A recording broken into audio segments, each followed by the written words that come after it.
Hello, today we are going to install Power BI. Just only type Power BI desktop, download, go to the official page, download, click on the 64 bits, download, open, select the language,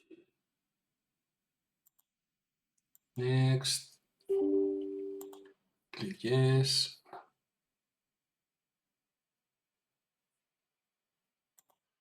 On the welcome window, click next, accept the license agreement.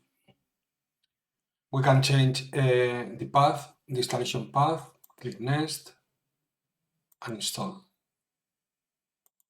And click finish. Easy peasy.